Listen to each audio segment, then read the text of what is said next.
Ó Divino Espírito Santo, por favor, guiar nossos atos, que possamos bem interagir, ter a devida memória, devido aprendizado, que possamos de tudo tirar frutos, até mesmo do mal. Por favor, orientarem-nos para que eu consiga fazer uma boa explicação e para aqueles que escutam consigam bem assimilar e extrair o máximo possível disso. Amém. Glória ao Pai, ao Filho e ao Espírito Santo, como era no princípio, agora e sempre, por todos os séculos dos séculos. Amém. Santo anjo do Senhor, meu zeloso guardador, se a ti me confio a piedade divina, sempre me rege, me guarde, me governe, me ilumine. Amém. Pois bem, aqui estamos nós e hoje falaremos da figura de Santo Agostinho, um dos maiores santos da Igreja, além de um santo doutor. A história de Santo Agostinho, ela se caracteriza como muito interessante, pois ela fala justamente de um herege, de um pecador que tornou-se um santo. A história de Santo Agostinho começa já interessante desde muito cedo. Santo Agostinho viveu durante o Império Romano e nasceu em Cartago. Quando novo, sua mãe, Mônica, que futuramente terá um destino um tanto peculiar, já percebia que seu filho ele se inflamava de muitas paixões. A infância de Agostinho foi muito peculiar, pois seu pai, habituado de muitos hábitos pagãos, acabava sendo muitas vezes um problema para a mãe dele. E a mãe de Santo Agostinho, mesmo tendo um marido tão complicado, jamais ergueu a voz de má maneira, jamais perdeu sua postura de esposa. Pelo contrário, resolveu curá-lo da maneira cristã. Rezou por ele até que ele se corrigisse. Da mesma forma, foi inclusive uma ótima mãe. Foi muito carinhosa, foi muito presente e deu para Santo Agostinho uma boa orientação. Esta tentou criá-lo dentro do caminho da cristandade, mas Santo Agostinho acabou não seguindo este caminho. Desde muito cedo ele sempre teve dois apetites muito complicados que o desviavam. Um deles era o prazer intelectual. Santo Agostinho ele tinha o dom da linguagem, o dom da fala, era um bom argumentador, era um bom intelectual. E todos nós que lemos, que estudamos, que temos a prática da retórica do debate, sabemos que isto é fatal. A vida intelectual, da mesma maneira como ela pode ser uma bênção que move montanhas, ela pode ao mesmo tempo ser uma faca que condena a alma. E Santo Agostinho, como veremos, tinha encanto pela retórica, mas o encanto assombroso que até este momento ainda não era usado para o bem, senão para uma paixão. E a outra segunda paixão de Santo Agostinho, que por enquanto chamaremos de Agostinho, eram as paixões de amar e de ser amado, como o próprio descreve. A sensualidade, os desejos da carne o consumiam. Ainda mais por conta de seu temperamento sanguíneo, de sua entrega mais emotiva, ele acabava por ter uma necessidade muito maior desses instintos. Tinha, ao mesmo tempo, uma chama de juventude muito elevada. Gostava de se entregar-se aos sentimentos do mundo. Grande parte das explicações que darei, usarei também de base em um livro feito pelo próprio Agostinho, chamado Confissões, um livro de magnitude sensacional, o qual descreverei melhor com o passar desse vídeo.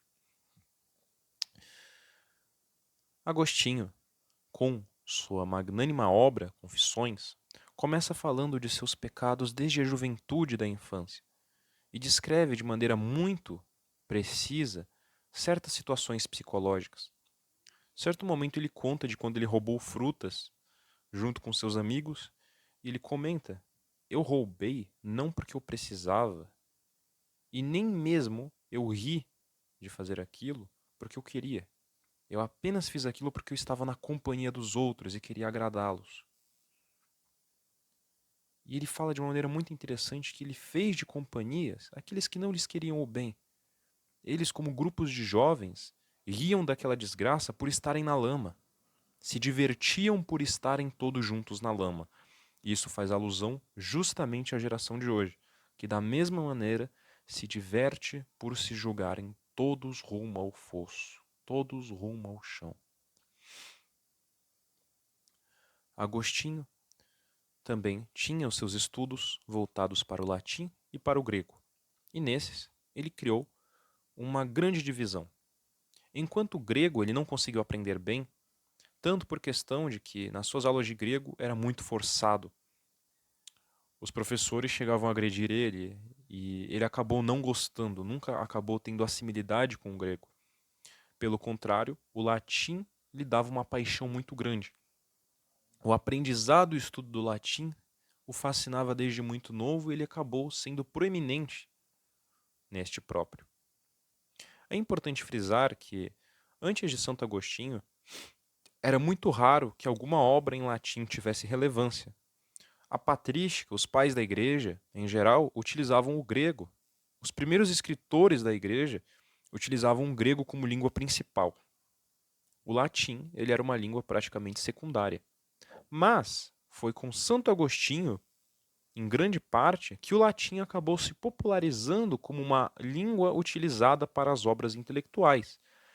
E acabou assim sendo, pois as obras de Agostinho foram escritas em latim, e não apenas um latim, como suas obras foram umas das que tiveram as mais bem escritas frases na língua latina, tal qual poderemos render alguns versos aqui futuramente com o decorrer.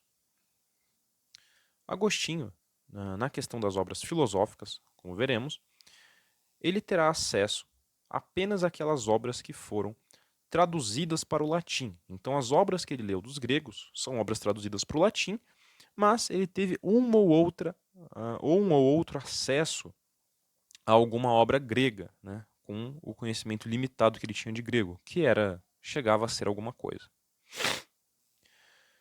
Com o crescer da juventude, as suas chamas se inflamavam cada vez mais. A questão da castidade se tornava mais complicada.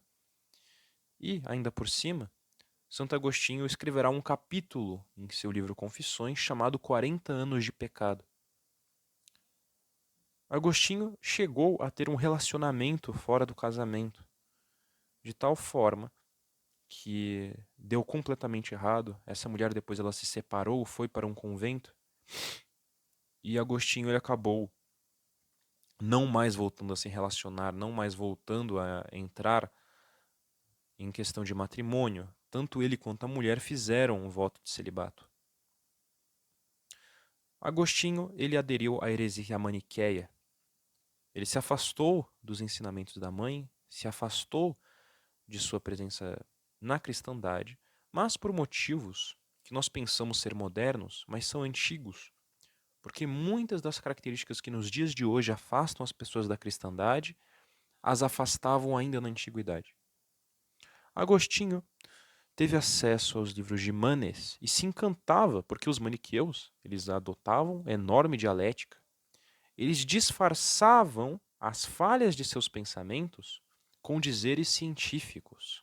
Tentavam dar um ar intelectual de forma a tapar os buracos. Agostinho, quando tinha a Bíblia em mãos, ele lia e ele simplesmente desprezava a simplicidade daqueles textos.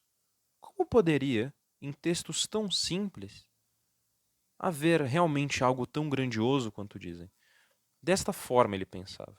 E é bom que frisemos muito bem este detalhe aqui. Agostinho, então, ele seguiu a seita dos maniqueus. Mas afinal, que eram os maniqueus? Os maniqueus, eles acreditavam que haviam dois deuses, e não apenas um. E esses dois deuses haviam poderes igual, na mesma medida. Um era um deus bom e um era um deus mau. E os dois tinham a mesma quantidade de poder. E assim, ambos se combatiam. Havia no maniqueísmo um sincretismo extremo que ia desde religiões, crenças sírias e egípcias, até mesmo a elementos gnósticos, onde temos, por exemplo, o conceito de que havia um Deus bom e ele foi aprisionado pelo Deus mau na matéria. E essa constante briga entre a matéria e o espírito constituía o pensamento maniqueu.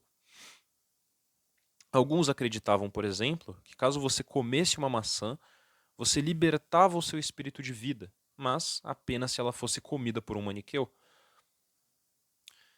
tal qual a vitória era vista justamente como a vitória contra a matéria. Desta forma, a matéria era imunda e não algo belo para se contemplar com os olhos. Não somente isso, como toda a questão da astrologia que envolvia o maniqueísmo, além de muitas outras questões, sendo este um conjunto de muitos pensamentos diversos. Agostinho, ele não somente adentrou no maniqueísmo a fundo, como escreveu livros maniqueus, propagou o maniqueísmo durante anos e anos, se tornou um dos maiores debatedores maniqueus. Até que um dia, ele finalmente conheceu o líder dos maniqueus na época.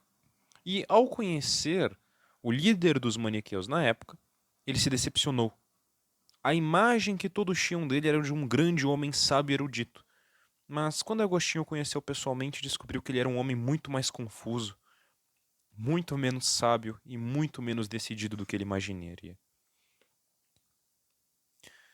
E Agostinho, ele percebeu que havia algo errado com o maniqueísmo. Ele não solucionava as questões que ele tinha. Ele não realmente apresentava uma solução. Ele era uma casca vazia.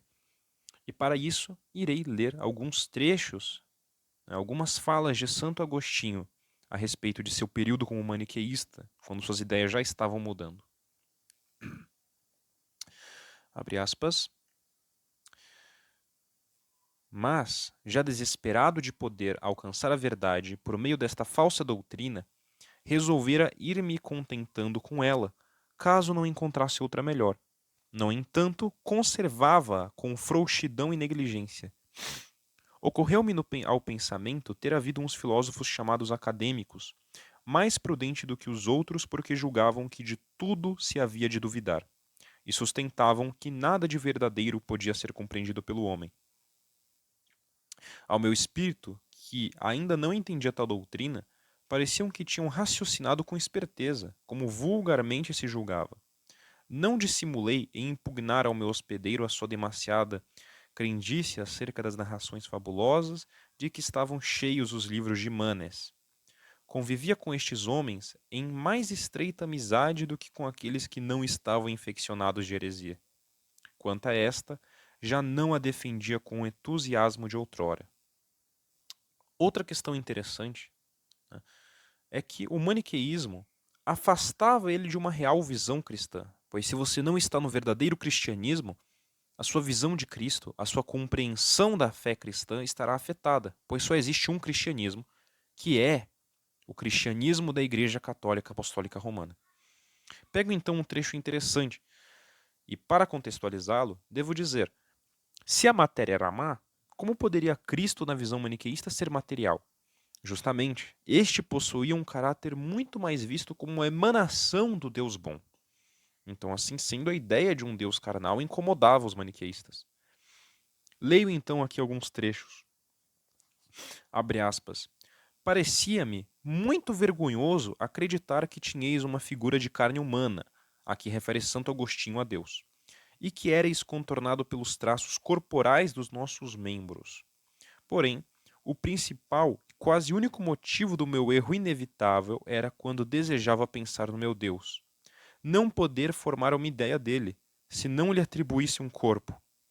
Visto parecer-me impossível que houvesse alguma coisa que não fosse material.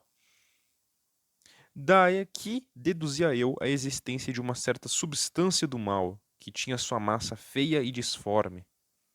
Ou fosse grosseira, como a que chamavam terra ou tênue e sutil como ar, a qual eu julgava ser o espírito maligno investido à terra, e porque a minha piedosidade, como quer que ela fosse, me obrigava a crer que a bondade de Deus não criou nenhuma natureza má.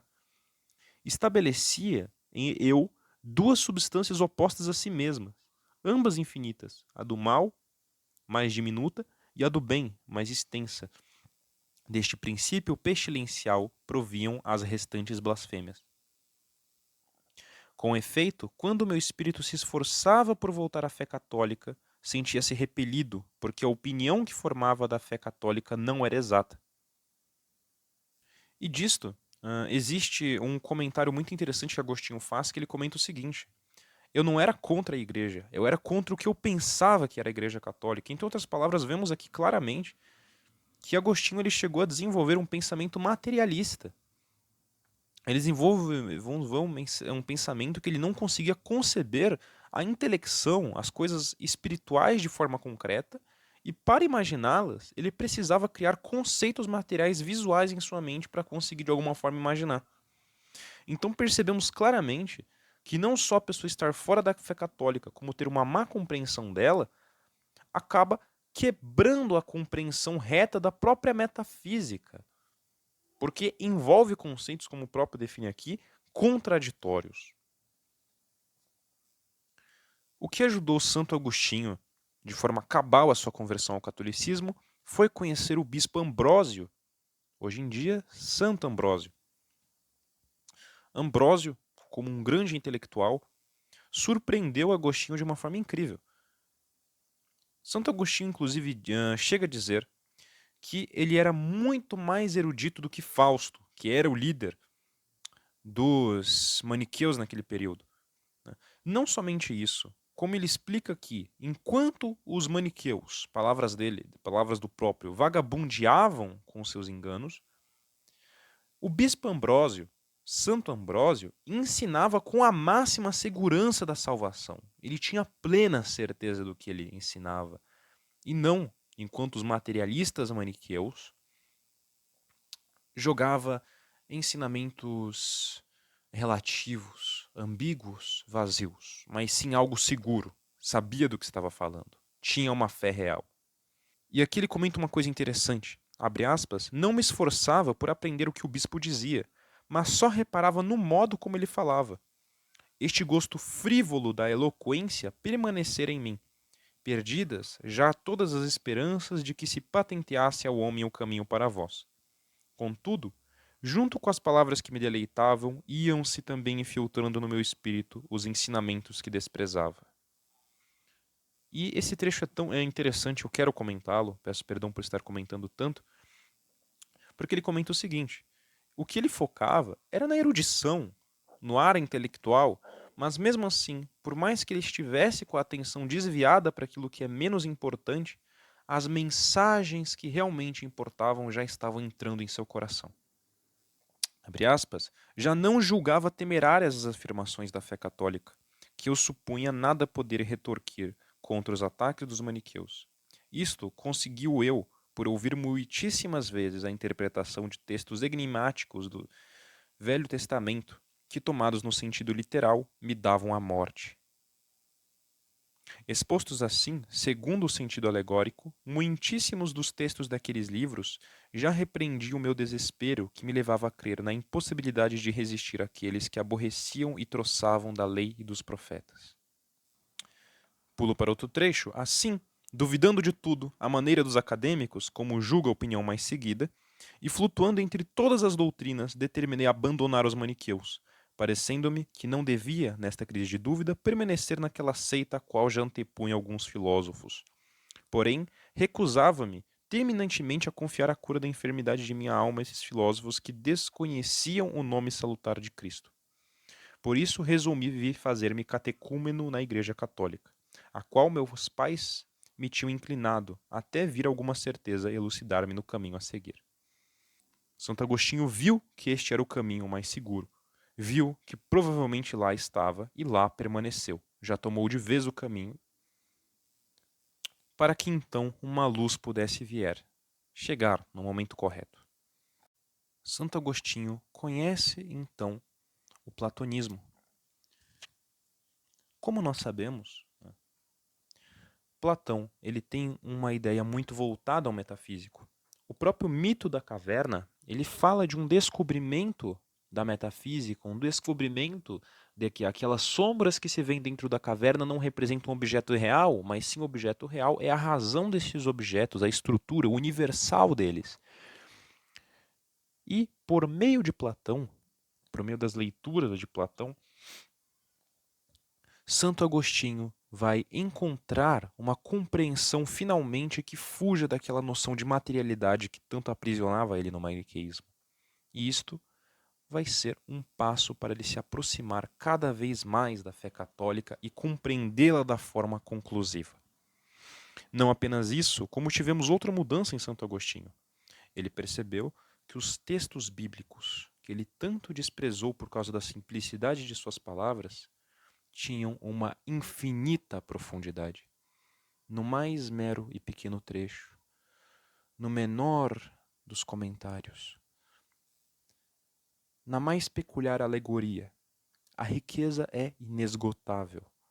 Pode-se ler por horas o mesmo trecho, pode-se repeti-lo todos os dias, pode-se todos os anos ouvir a mesma homilia sobre o mesmo trecho, seja da mesma cura que Cristo realizou, seja de uma mesma alegoria de Apocalipse, seja de uma mesma representação de Gênesis. Todas estas eram inesgotáveis. E Santo Agostinho, que um dia desprezou a simplicidade e as alegorias bíblicas, se tornará futuramente um de seus maiores comentadores. Basta ver os comentários, por exemplo, de Santo Agostinho a Gênesis, que são espetaculares, tal como muitos outros comentários aos próprios evangelhos, que foram perfeitamente organizados por São Tomás de Aquino na Catena Áurea, que fez um compilado de todos os comentários de Santo Agostinho aos evangelhos, assim como comentários de outros doutores da igreja. Lerei agora mais um trecho de Confissões. Esse trecho, ele é um capítulo curto chamado Luta da Alma em Busca da Verdade. Admirava-me muito ao recordar diligentemente quão longo fora o período de tempo decorrido após os 19 anos, idade em que começara a arder o desejo da sabedoria, propondo-me, depois de a obter, abandonar todas as esperanças frívolas e todas as loucuras enganosas das vãs paixões. Porém, chegado já aos 30 anos, continuava ainda preso ao mesmo lodo de gozar dos bens presentes que me fugiam e me dissipavam. Entretanto, exclamava, amanhã encontrá-lo-ei. Oh, a verdade aparecer-me-á com evidência e possuí-la-ei. Fausto virá explicar-me tudo. Oh, grandes homens da academia, nada se pode conceber de certo para a conduta da vida? Não. Busquemos, pois, com mais diligência, sem desesperar. Nos livros santos já não é absurdo o que parecia absurdo, podendo ser interpretado de um modo diferente e mais aceitável. Fixarei os pés naquele degrau em que meus pais me colocaram quando criança, até encontrar finalmente a verdade manifesta. E foi justamente durante este período, Agostinho já caminhava para a fé católica, mas, assim como muitos de nós que escutam esse vídeo, inclusive eu que gravo, ainda não havia se libertado do pecado totalmente. E foi neste período em que ele teve sua infeliz situação com a mulher, a qual ele almejava ter um matrimônio e acabou desabando tudo em um problema tão ruim. Mas é após adotar a ideia da castidade, de viver uma vida realmente sacerdotal, que Santo Agostinho faz grandes progressos na questão do seu pensamento, resolve muitas questões que antes estavam indissolúveis. E após grande e forte dificuldade, muitas lágrimas, muita dor,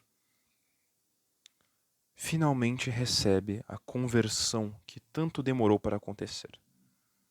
A conversão definitiva, pois a conversão não se dá com o batismo. A conversão, ela não se dá com o momento em que você começa a acreditar na fé católica, mas a conversão ocorre todos os dias, por meio de uma prática constante, quando você abandona para trás o pecado. Todos nós devemos buscar nos convertermos. Isso cabe inclusive a nós católicos, nós que um dia nos convertemos, que continuemos fazendo-o todos os dias. Mas a conversão que aqui dizemos é quando de fato ele conseguiu se livrar destas amarras do pecado. Agora eu vou ler o capítulo A Conversão, na íntegra. Não vou lê-lo por completo, mas vou ler uma boa parte. Quando, por uma análise profunda, arranquei do mais íntimo toda a minha miséria e a reuni perante a vista do meu coração, levantou-se enorme tempestade que arrastou consigo uma chuva torrencial de lágrimas. Para as derramar, todas com seus gemidos, afastei-me de Alípio, porque a solidão representava-se-me mais acondicionada ao choro. Retirei-me o suficiente para que a sua presença me não pudesse ser pesada. Eis em que estado me encontrava. Alípio bem o adivinhou, porque lhe disse, julgo eu, qualquer coisa em que se descortinava o tom pesado que o choro imprimia no timbre da voz, tinha-me então erguido. Alípio, no auge do assombro, ficou imóvel no sítio onde estivéramos. Alípio é um amigo de Santo Agostinho. Enfim, continuando a ler. Retirei-me, não sei como, para debaixo de uma figueira e larguei as rédeas ao choro. Prorromperam em rios de lágrimas os meus olhos. Este sacrifício era-vos agradável. Dirigi-vos muitas perguntas, não por estas mesmas palavras, mas por outras do mesmo teor. E vós, Senhor, até quando? Até quando continueis irritado? Não vos lembreis das minhas antigas iniquidades? Senti ainda que elas me prendiam, soltava gritos lamentosos. Por quanto tempo andarei a clamar? Amanhã, amanhã? Por que não há de ser agora? Por que o termo das minhas torpezas não há de vir já, nesta hora? Assim, falava e chorava, oprimido pela mais amarga dor do coração. Eis que, de súbito, ouço uma voz vinda da casa próxima. Não sei se era de menino, se de menina. Cantava e repetia frequentes vezes: Toma e lê, toma e lê. Imediatamente, mudando de semblante, comecei com a máxima atenção a considerar se as crianças tinham ou não o costume de trautear essa canção em alguns dos jogos. Vendo que em parte nenhuma tinha ouvido, reprimi o ímpeto das lágrimas e levantei-me, persuadindo-me de que Deus só me mandava uma coisa: abrir o códice e ler o primeiro capítulo que encontrasse. Tinha ouvido que Antão, assistindo por acaso a uma leitura do Evangelho, fora por ela advertido, como se essa passagem que se lia lhe fosse dirigida pessoalmente. Vai, vende tudo o que possuis, dá aos pobres e terás um tesouro no céu. Depois, vem e segue-me. Com este oráculo se converteu a voz. Abalado, voltei aonde Alípio estava sentado, pois eu tinha aí colocado o livro das epístolas do apóstolo. Quando de lá me levantei, agarrei-o, abri-o e li em silêncio o primeiro capítulo em que pus os olhos. Abre aspas. Não caminheis em glutonarias e embriaguez, nem em desonestidades e dissoluções, nem em contendas e rixas, mas revesti-vos do Senhor Jesus Cristo e não procureis a satisfação da carne com seus apetites. Nem quis ler mais, nem era necessário. Apenas acabei de ler estas frases, penetrou-me no coração uma espécie de luz serena, e todas as trevas da dúvida fugiram. Então, marcando a passagem com o dedo ou com outro sinal qualquer, fechei o livro. Já com o rosto tranquilo, mostrei-o a Alípio. Por sua vez, ele também me descobriu tudo o que em si se passara e que eu ignorava. Pediu-me que lhe mostrasse a passagem lida por mim. Indiquei-lhe e ele prosseguiu, ultrapassando o que eu tinha lido. Eu ignorava, porém o texto seguinte, que era este, abre aspas, recebei ao fraco na fé. Alípio aplicou a si próprio e mostrou-mo. Com tal advertência, firmou-se no desejo e bom propósito, perfeitamente de acordo com seus costumes regrados, que desde há muito tempo o distanciavam enormemente de mim. Sem nenhuma hesitação turbulenta, juntou-se a mim. Vamos ter em seguida com minha mãe e declaramo-lhe o sucedido. Ela rejubila. Contamos-lhe como o caso se passou. Exulta e triunfa, bendizendo-vos, Senhor, que sois todo-poderoso para fazer todas as coisas mais superabundantemente do que pedimos ou entendemos. Bendizia-vos porque via que em mim lhe tinhais concedido muito mais do que ela costumava pedir, com tristes e lastimosos gemidos. De tal forma me convertestes a vós, que eu já não procurava esposa, nem procurava esperança alguma do século, mas permanecia firme naquela regra de fé, em que tantos anos antes me tinhais mostrado a minha mãe. Transformaste a sua tristeza numa alegria muito mais fecunda do que ela desejava, e muito mais querida e casta do que a que podia esperar dos netos nascidos de minha carne. E acabou que eu li o capítulo inteiro, porque é muito bom, muito bem escrito.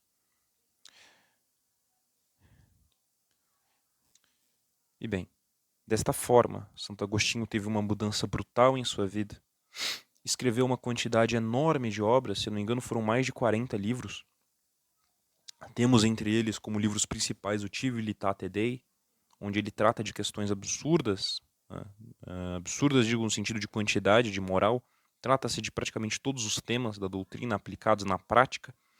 A contextualização deste já direi. Temos o Confissões, que foram de onde vieram os textos que lemos. Tem o De Vera Religione, onde ele explica o porquê de a religião cristã ser uma religião da verdade, diferente das crenças pagãs, diferente das outras religiões.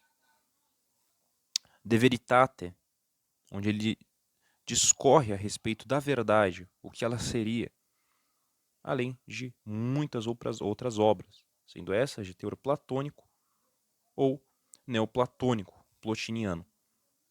As obras de Santo Agostinho acabaram constituindo um basilar pilar dentro da doutrina católica e dos pais da Igreja, sendo ele citado posteriormente por praticamente todos os autores. São Tomás de Aquino, em praticamente todo e qualquer análise que ele faz de alguma questão da criação, da geração das Escrituras, assim como o decorrer de toda a Suma Teológica, tal como a própria Suma contra os Gentios, ele cita Santo Agostinho, tal qual muitas outras autoridades de peso na Igreja o usam da mesma forma como base, sendo este também um pilar essencial para o próprio platonismo e a interpretação do platonismo como um apoio da própria doutrina cristã. Santo Agostinho também conseguiu projetar de forma muito bem descrita o que de fato seria o pecado, representando, então, de forma magnânima, que o pecado seria um afastamento de Deus. Este também trata a respeito da imortalidade da alma, representa a alma humana como um reflexo da Santíssima Trindade no ser humano. Sustentava que a razão vos leva à fé e a fé nos leva à razão. A concepção da alma de Agostinho não chega a ser perfeita, ela é muito bem definida, ele define a alma da mesma maneira como Platão, como uma alma que serve-se de um corpo, né? Mas isso não diminui o mérito que ele possui. Posteriormente, esta visão da alma ela vai ser aprimorada com São Tomás de Aquino, na qual ela vai ser vista como uma substância única junto com o corpo, na qual a separação só ocorre de fato com a morte, né? Mas na prática isso aqui não afetou nos outros discorreres que Santo Agostinho traçou, sendo que muitos deles, a grande maioria, as principais ideias dele ficaram permanentes, digo no quesito filosófico. Nas doutrinas posteriores, elas passaram pelo pente fino de séculos e séculos de escolástica. Tratou de forma incansável a unidade de Deus, a forma como este é máxima pureza, é máximo uno, e de como qual dessa unidade ele tiraria sua eternidade, sua imobilidade, sua indivisibilidade e imutabilidade. Santo Agostinho também ajudou de forma extrema na reflexão a respeito do que seria o livre-arbítrio, constituindo que a predestinação não abole de forma alguma o livre-arbítrio, mas que exigiria um vídeo inteiro para discorrer a respeito disso, né? Isso se já não tiver sido tratado em outro vídeo. A escrita do Civilitate Dei, que foi talvez uma das obras mais importantes de Santo Agostinho, se deu justo durante um período de desastre do Império Romano, quando os bárbaros saquearam Roma, e isto levou a uma crise que levaria ao declínio e o fim do Império Romano. Com esta queda, alguém teve que ganhar a culpa, e receberam a culpa disto os cristãos. Acusavam o Deus cristão de ser o culpado, acusavam o abandono dos deuses pagãos como responsável pela queda de Roma, quando os dados históricos, como demonstra Daniel Hobbes, demonstram um completo contrário, demonstram que a degeneração de Roma vinha desde o fim da era de Augusto, desde muitos tempos anteriores. Santo Agostinho escreve o Civilitate Dei como uma forma de consolar os cristãos que passam por essa dificuldade, consolar aqueles que foram violados, abusados, que tiveram que passar por dificuldades horríveis por conta desse saqueamento, e ao mesmo tempo defender e explicar que se Roma se tornou gloriosa, algum dia não foi por conta dos deuses pagãos, mas sim por conta dos homens virtuosos que a edificaram. E da mesma forma, se Roma caiu, não foi pelo advento do Deus cristão, mas por conta dos erros propagados já pelos antigos. Quanto à mãe de Santo Agostinho, esta teve um total de 3 filhos e tornou-se uma santa, hoje chamamos Santa Mônica, cuja qual as intercessões são muito geralmente atribuídos para as mães que rezam pelos seus filhos.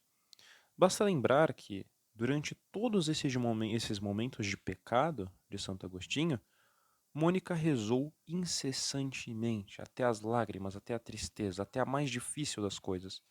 Como teria sido para ela ter que ver e saber que o filho passou por tamanhos pecados, por tamanha heresia? Damos a ela também o grande crédito por sua conversão. E este foi o santo de hoje. Santo Agostinho, bispo de Hipona, nascido em Cartago, grande e exímio doutor da Igreja. Um dos maiores, se não o maior, do pensamento neoplatônico. Um dos mais incríveis comentadores, um dos melhores analisadores da psique humana, um escritor de um talento grande, de tal forma que os textos de Santo Agostinho podem ser identificados sem ser dito que foi este que o escreveu, pois sua escrita é muito única. Por fim, citarei uma das frases mais bonitas de Santo Agostinho. Tanto a sua versão no português, quanto a sua versão no original. Por Santo Agostinho, como um dos maiores autores latinos, deve ter sempre seu mérito também voltado à sua obra original. Senti e experimentei não ser para admirar que o pão, tão saboroso ao paladar saudável, seja enjoativo ao paladar enfermo, e que a luz, amável aos olhos límpidos, seja odiosa aos olhos doentes. Aqui ele deixa claro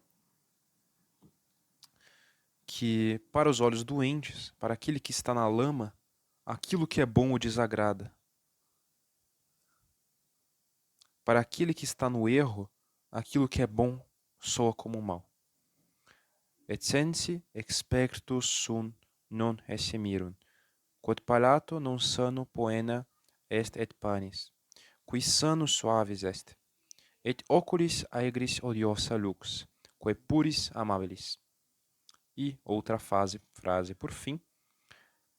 Criaste-nos para vós, e o nosso coração vive inquieto enquanto não repousa em vós. Feciste-nos a te, et inquietum est, cor nostrum, donec resquiescat in te. Fiquem na paz de Cristo, salve Maria, e estejam com Deus. Até uma próxima.